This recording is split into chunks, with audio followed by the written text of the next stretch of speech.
Ito ang pinakamalaking huli na droga sa kasaysayan ng Pilipinas. Nagkakahalaga ito ng 13.3 billion at may bigat na 2 tulinod. Subalit nagkaroon ng mga katanungan ang ating mga kababayan at hinala, tinawag pa nga itong Budol of the Year.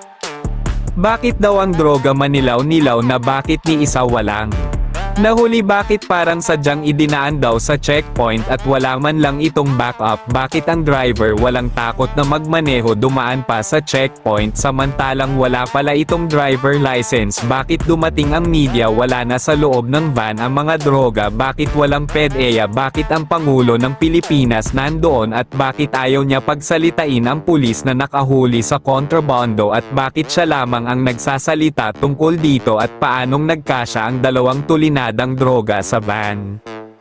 Nasabi pa ng ating mga kababayan na napakabobo ng drug lord na may-ari ng droga dahil